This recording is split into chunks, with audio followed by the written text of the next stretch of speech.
오늘 설교의 제목은 열매 맺는 자의 기쁨이라는 제목입니다. 열매 맺는 자의 기쁨. 하나님은 여러분들의 삶에 열매 맺는 인생이 되길 원하시고요. 그 안에서 기뻐하기를 원하신다는 거예요. 이 설 명절 기간에 늘 즐겁고 설레고 기쁨이 있지만은 각 신문이라든지 뉴스를 받아보니까는요, 생각 같지 않게 설 명절 기간에 아픈 사건, 사고를 좀 겪어보게 되기도 하고, 또 의외로 기사 내용을 보니까는요, 혼자 지내면서 외롭게 보내는 사람들도 의외로 많다라는 이 기사의 내용을 봤어요. 그래서 어떤 사람은 아예 명절이 싫다라는 표현을까지 하는 사람들이 있다고 합니다. 그만큼 명절이면 즐거워야 되는데 상대적으로 즐겁지 않은 사람들이 의외로 많다라는 것이죠. 세상은 늘 근심과 걱정으로 살아가는 때가 많이 있습니다. 왜? 죄가 들어오는 이 세상에는요, 늘 어려움이 있기 때문입니다. 여러분도 지금 한 사람 한 사람 근심 있냐고 물어보면 없다고 얘기할 사람이 누가 있겠습니까? 늘 이런저런 근심과 걱정을 가지고 살아가지요. 그래서 우리가 예수 믿으라고 복음을 전할 때 많이 사용하는 아주 참 아름답고 복된 말씀이 있습니다. 바로 마태복음 11장 28절의 말씀이죠. 같이 한번 읽어보실래요? 수고하고 무거운 짐진 자들아 다 내게로 오라. 내가 너희를 쉬게 하리라. 여러분들이 애쓰고 수고하고 모든 애를 썼는데도 그래도 많은 짐을 가지고 살아갑니까?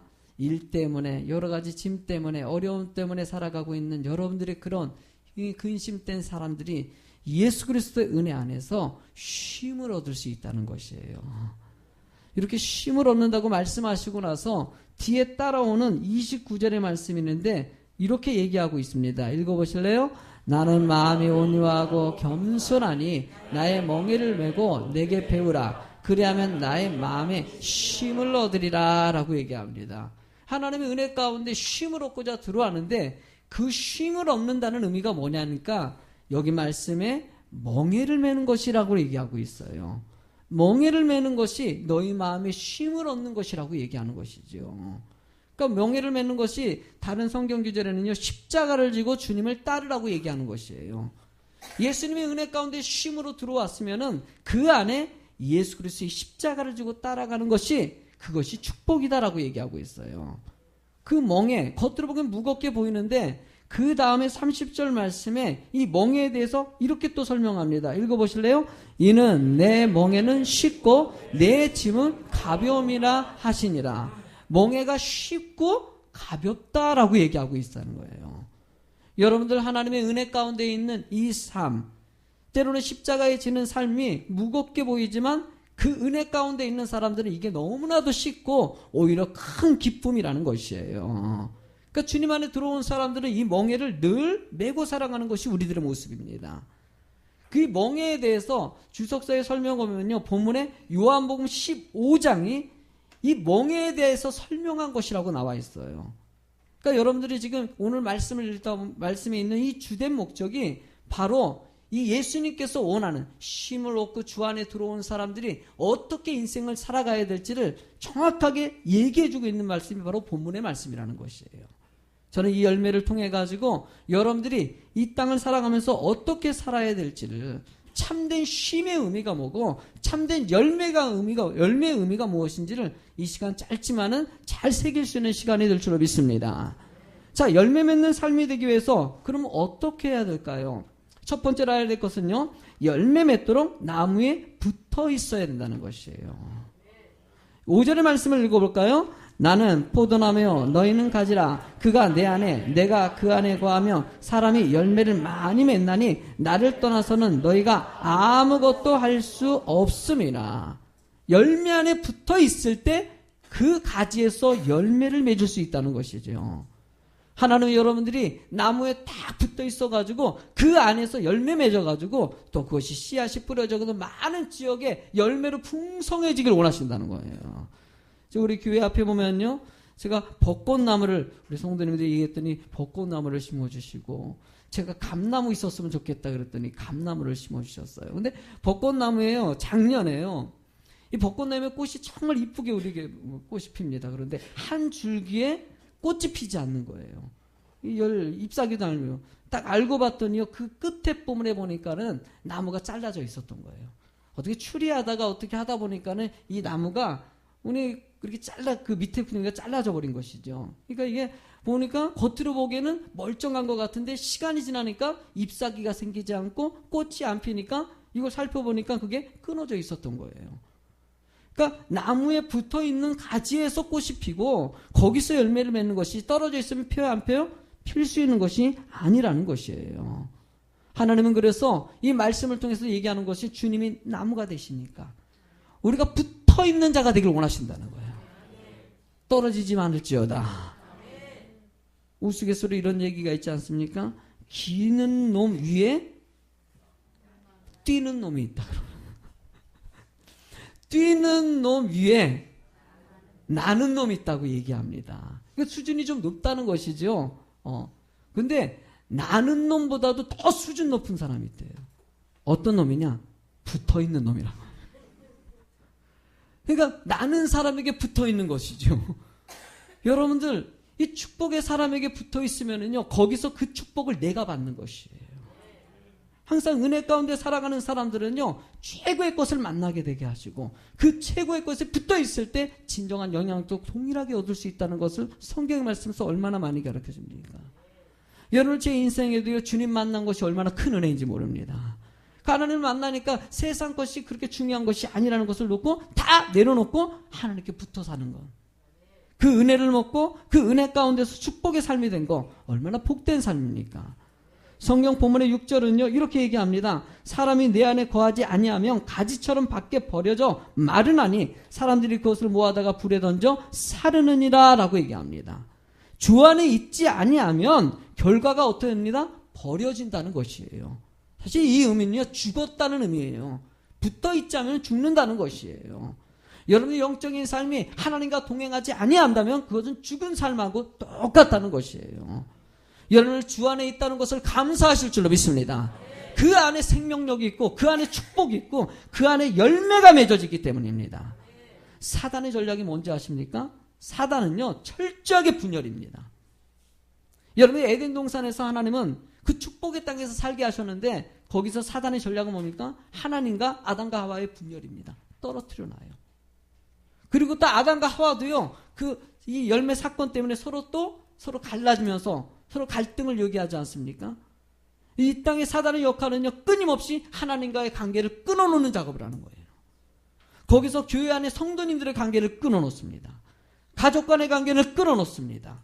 이웃 간의 관계를 끊어놓는 것이 사단의 전략이라는 것이에요. 교회 안에서 여러분들 분별력을 가진 사람들은요 이것을 빨리 캐치해가지고 뭔가 이렇게 사건이 터져지고 오해하는 일이 생기고 문제가 터졌을 때 가만 말씀 안에서 분별력을 가진 이게 사단의 전략이구나. 내가 그래도 떨어지지 않아야지. 그러니까 사단이 제일 무서워하는 사람이 무엇인지 아십니까? 무서워하는 사람은요 수용력을 가진 사람이에요. 이래도 다 받아들여지고 온유한 마음으로 품어줄 수 있는 그런 마음 가진 거. 사단이 어쨌든 사건을 통해 가지고 이 사람하고 저 사람하고 갈라놓으려고 이런 일도 진행하고 저런 일도 진행하는데도 그래도 나는 사랑할래요. 그래도 나는 또 사랑할래요.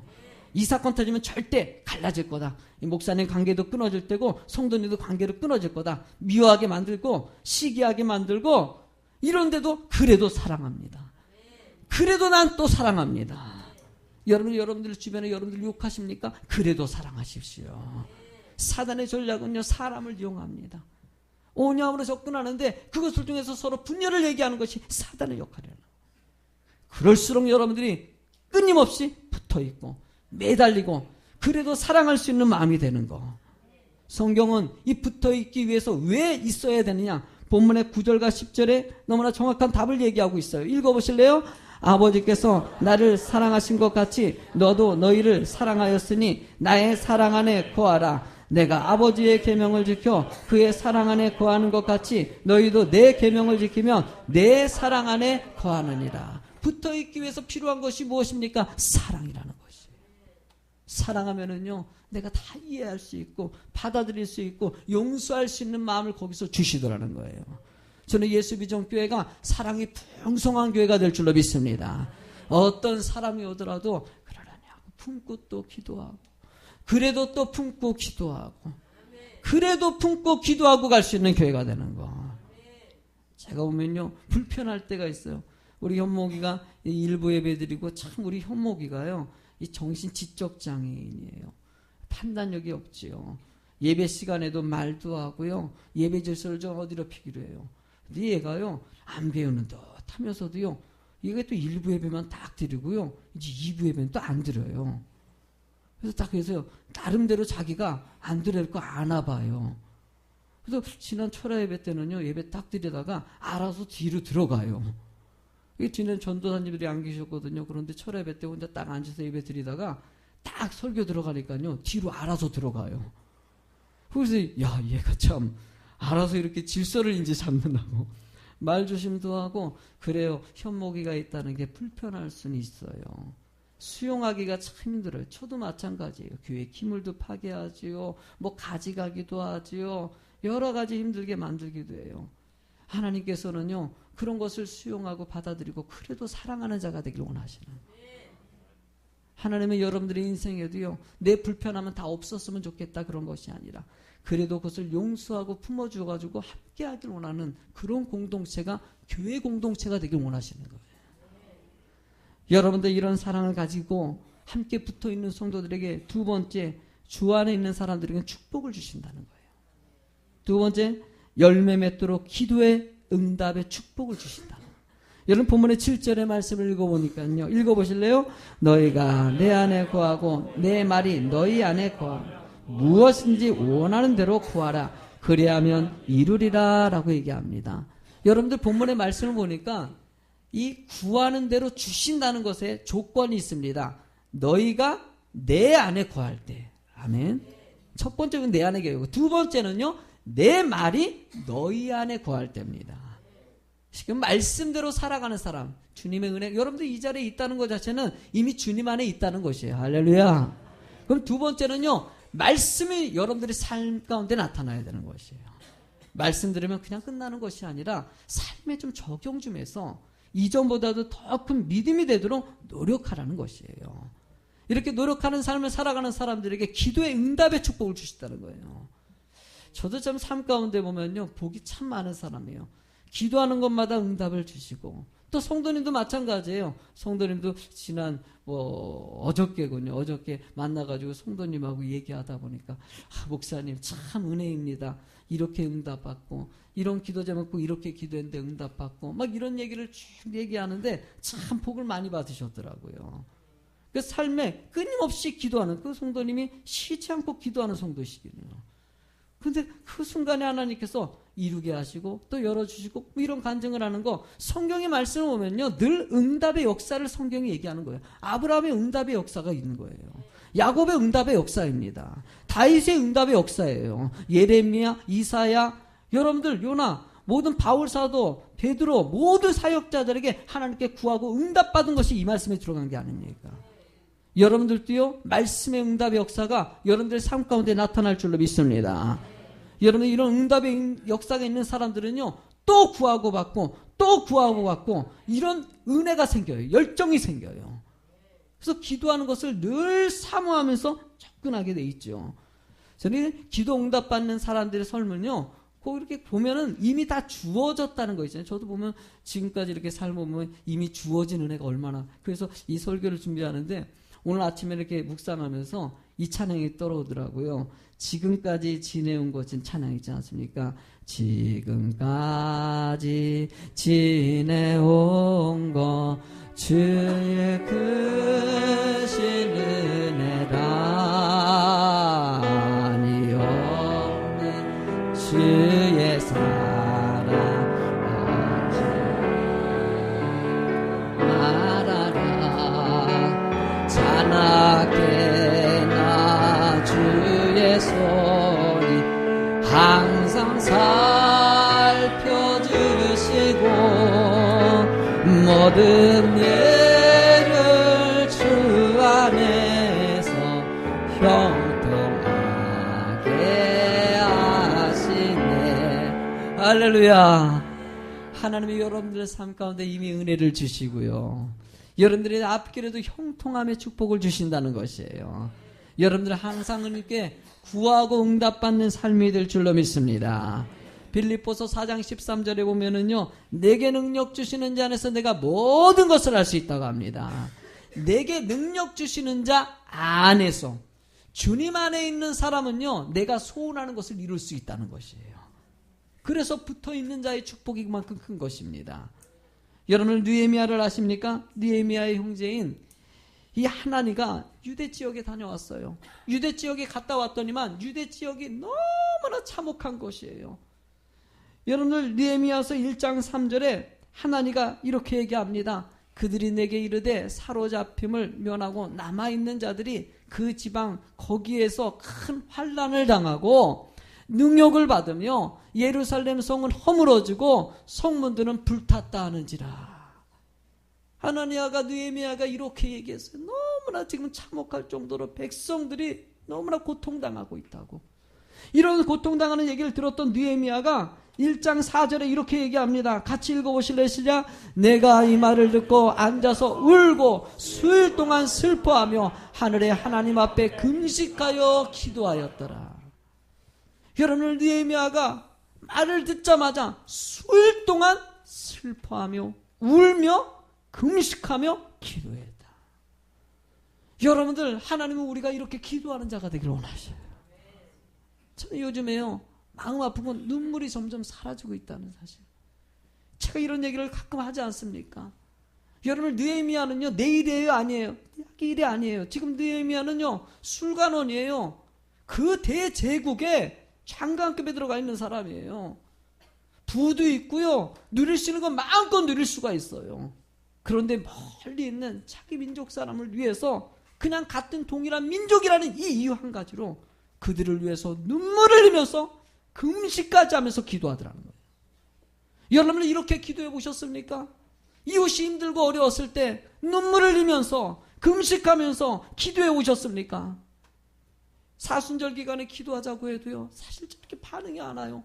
요즘에는요 이런 사순절 행사에도요 별로 성도님들 동참이 많지가 않아요. 옛날에는요 막 그냥 며칠씩 금식하고 오죽했으면 목사가요 날짜를 나눠, 이게 아침 금식 저녁으로 나눠놨어요. 하루 금식하는 사람들이 점점 없어지다 보니까 하루 금식 못하겠다는 거예요. 어떻게 금식합니까? 먹을 게 이렇게 많은데, 하루 이렇게 시킬 게 많은데. 옛날에 청년들도 하고 학생들도 하고, 제가 15년 전에 학생회 맡았을 때는요 학생의 사순절 기간에 금식기도 늘려야 하면요 애들이 쫙 금식하고 어떤 애들은 3일씩 금식하고 막 이러면서 막 동참했는데, 요즘에는 정말 마음이 쪼그래요. 이런 얘기를 목사님은 하지 말라고 얘기하더라고. 왜 요즘에 이런 얘기하면 성도들이 싫어해. 성도들이 싫어한다는 거예요. 싫어하니까는 이 얘기 하지 말래요 요즘에. 그래서 내가 너무나 화가 나죠. 목사님 그건 아니잖아요. 싫어해도 해야 되는 거 아닙니까? 성경은 서로 기도하라고 얘기하는데 왜 우리가 기도 못하나? 여러분들 이런 얘기 들으면요 시험 들고 아우 불편하다, 아우 예수비전교회 불편하다, 금식하라 그러고 전도하라고 이렇게 받아들이지 말고, 여러분들 조금 더 시간을 내서 기도하는 성도 됐으면 좋겠어요. 교회는요 기도의 장소입니다. 서로를 위해서 기도해 줄 수 있는 교회가 되는 거. 늘 여유가 풍요롭다 보니까는 다른 사람을 헤아리기가 너무나 어려운 세대에 살고 있어요. 여러분들, 저는 우리 교회가 여러분들이 기도하는 것에, 우리 중보기도팀도 있지만은요 서로 간에 그래도 기도해주고 또 금식하고 이런 모습들이 나오는 교회가 될 줄로 믿습니다. 여러분들 이 느헤미야의 기도의 응답으로요 직접 가가지고요 이스라엘이 거기서 회복돼가지고 하나님의 축복의 땅으로 다시 재건되지 않습니까? 하나님 그 기도에 응답해 주신 것이죠. 여러분들 세 번째로는요 열매 맺는 자는 또 누구라고 얘기하냐면요, 같이 한번 읽어보실래요? 시작. 열매 맺는 자가 주님의 제자. 열매 맺는 자가 제자다라고 얘기합니다. 여러분들 제자 되길 원하십니까? 성도는요 제자가 되길 원해야 돼요. 그게 하나님의 백성의 모습이기 때문이에요. 본문의 8절에 답을 얘기하고 있는데 읽어볼까요? 너희가 열매를 많이 맺으면 내 아버지께서 영광을 받으실 것이요 너희는 내 제자가 되리라 라고 얘기. 아마 아내랑 갔다 왔나 이렇게 오다가 거기 있는 가수원이 조금 있어요. 거기 가수원이 있어요. 그래서 나무가 있길래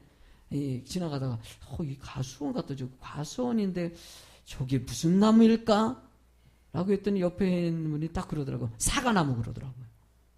그래서 사과나무 맞죠? 몰라요? 그 사과나무예요. 사과나무예요.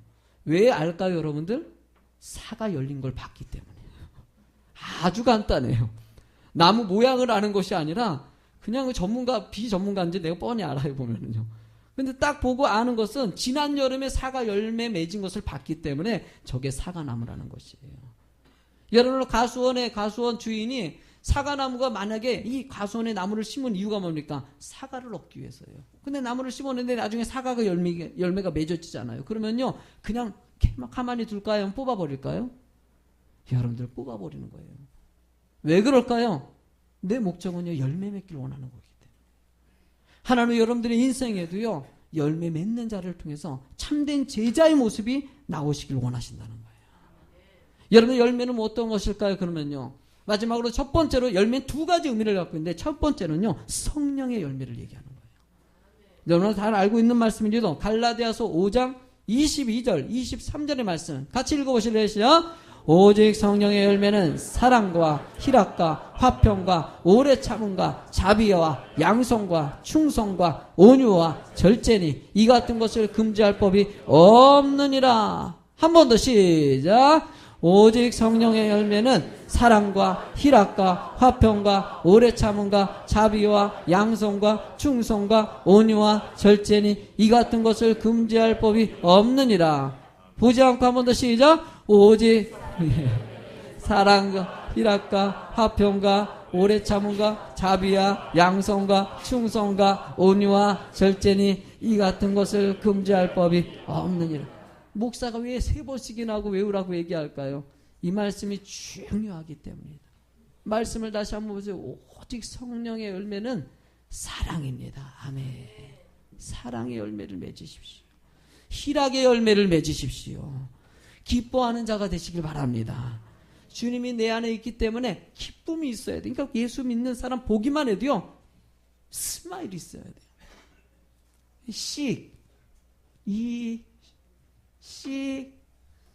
한번 해봐요. 아유, 참.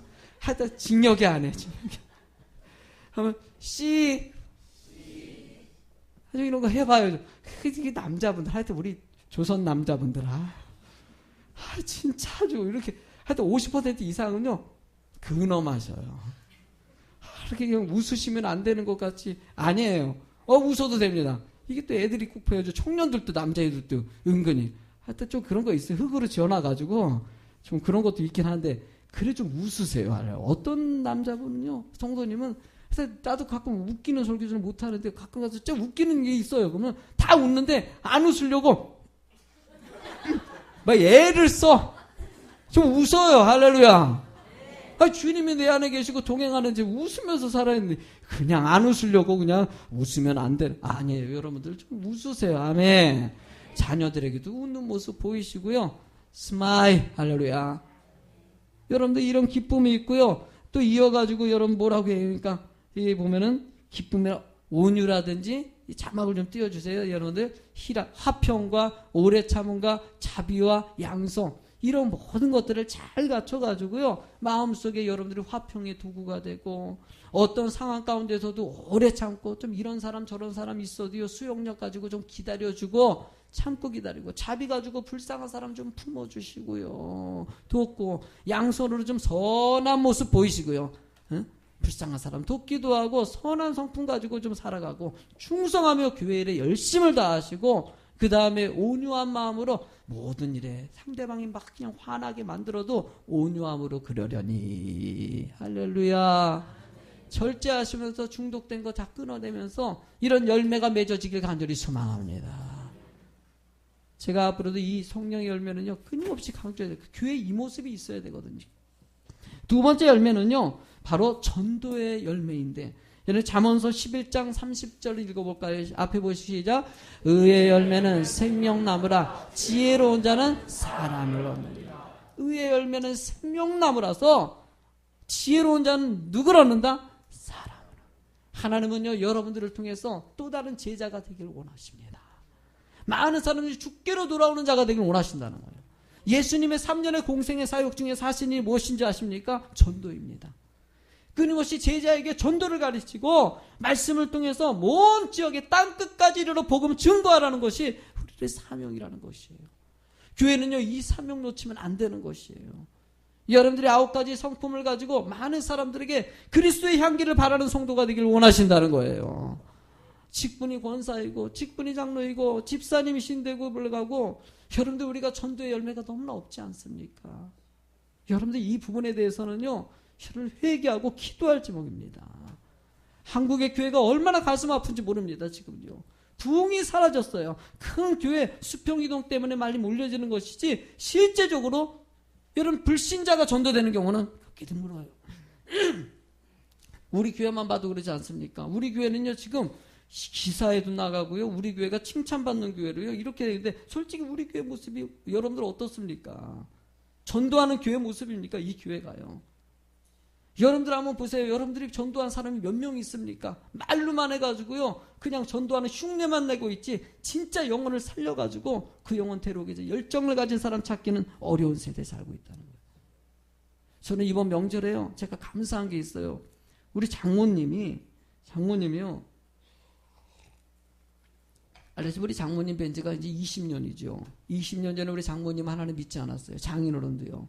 그래서 목사가 되다 보니까는요, 늘 기도의 제목이 우리 장인어른과 장모님이 하나님 믿는 거였죠.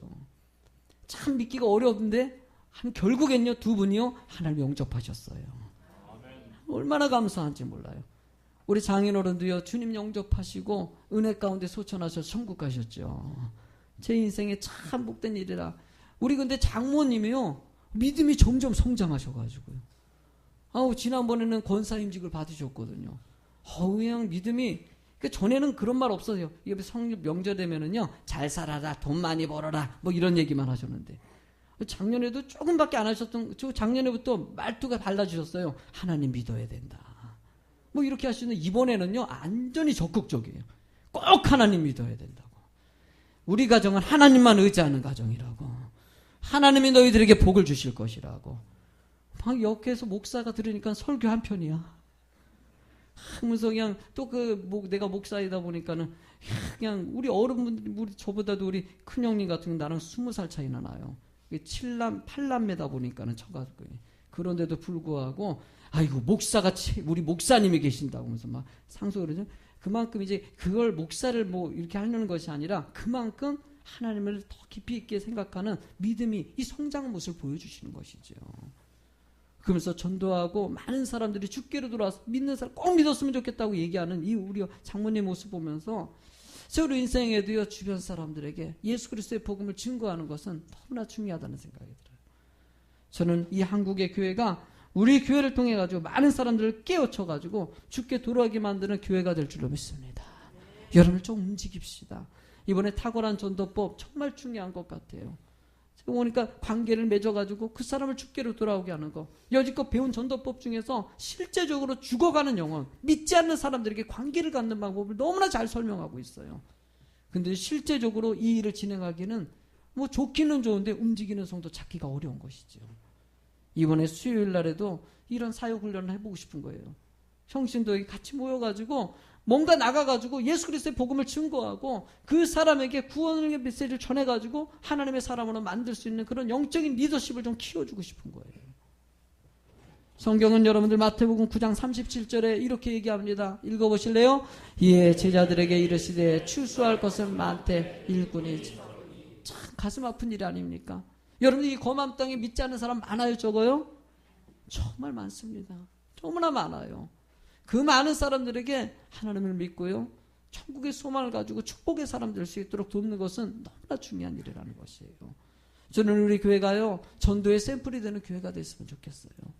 여러분들이 많은 사람들을 주께로 전도해서 주님께 돌아오게 만드는 교회 되는 거. 때로는 여러분들이 시간이 안 되면은요, 물질로라도 하는 것이에요. 아니면 다른 방법으로 음식이라도 이렇게 준비하면서 전도팀 나갈 때 음식 대접도 하는 것도요, 전도제 하나의 한 사역이 될 수 있어요. 다양한 방법으로 주의 교회가 영혼 살리는데 마음을 모아서 이 지역에 죽어가는 영혼들이 예수 비전교회를 통해 가지고 모든 지역의 교회를 통해서 부흥의 역사가 일어나는 교회가 될 줄로 믿습니다.